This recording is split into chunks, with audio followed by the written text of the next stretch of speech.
Hi everyone, this is Dr. Victoria Nalule, and in today's discussion, I want to explore. Oh God, my camera is not clear.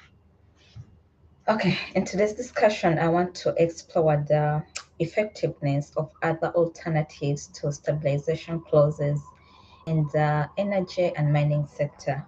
So I note that on my YouTube channel, we have two videos with respect to stabilization clauses. So I would encourage you to first watch those videos, the first two videos that give an introduction to stabilization clauses, what they are, the different types of stabilization clauses, and also the impact of these clauses in the energy and mining sectors.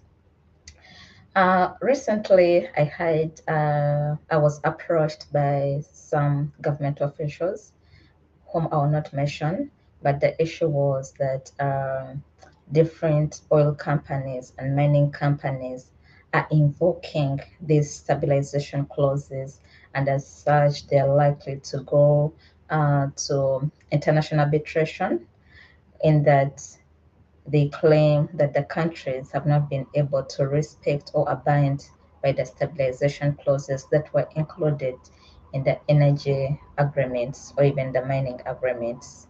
So there are very many cases under international arbitration, especially in the energy sector, in the energy sector and also in the mining sector, that are as a result of stabilization clauses.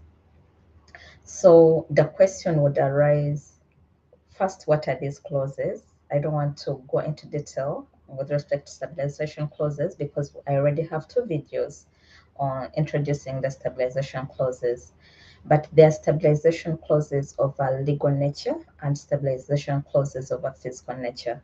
Fiscal stabilization clauses relate to taxes, revenues, and also duties, and also the legal stabilization clauses relate to the laws and regulations that are likely to have an impact on the energy projects. So, in brief, the impact of stabilization clauses is to ensure that these laws or even regulations or the terms of the agreement are not changed during the period of the agreement or the period of the product, the period of the contract. So if the contract or the agreement is for 30 years, the impact of the stabilization clauses would be to ensure that the terms agreed upon stay the same during that period. But however, there have been various generations of redrafting these stabilization clauses. And there are also different types of stabilization clauses, like the freezing clauses, economic equilibrium, rebalancing of benefits, hybrid clauses. There are different types of stabilization clauses, and all that you will find in the first two videos we did.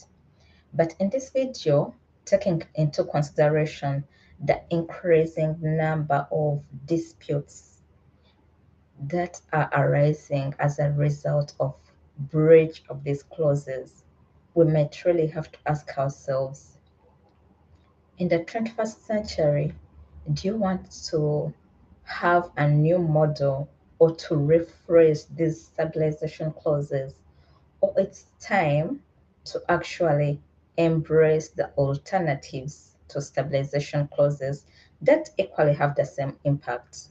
First, I note that most developed countries do not offer stabilization clauses to investors. So that is the curiosity behind stabilization clauses, is that most developed countries would never offer them to investors. And the energy sector being internationally recognized with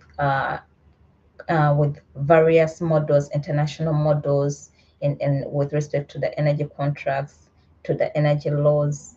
So if those models do not really include stabilization clauses for other countries, why would they include stabilization clauses for countries mostly in the global south?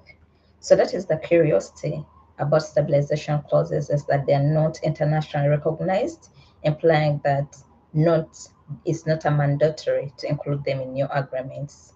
So given the rising number of countries or the rising number of cases in international arbitration that are a result as a breach of the stabilization clauses, it would be um, it will be very it will be worth looking at the alternatives to these stabilization clauses.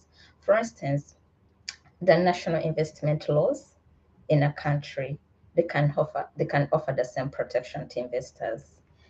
Besides the national investment laws, you have like countries have signed different bilateral investment treaties, and these treaties often offer maximum protection to investors. You have the regional energy laws, like the ECOWAS Energy Protocol, which has various protection for energy investors. You have multilateral investment treaties. A good example is the Energy Charter Treaty, which has various protection for investors.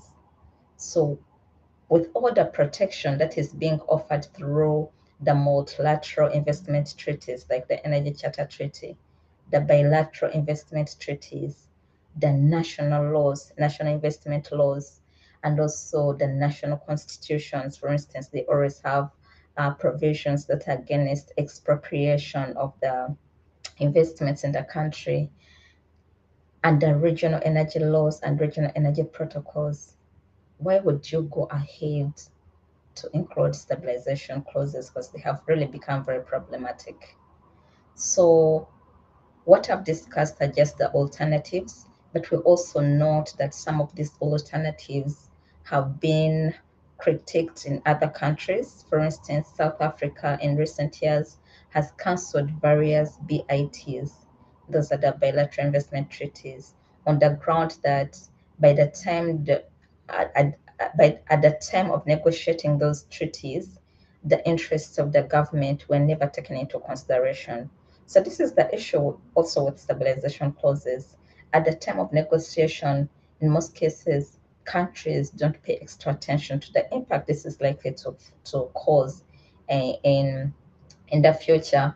And there are always arguments that countries and investors can renegotiate these stabilization clauses.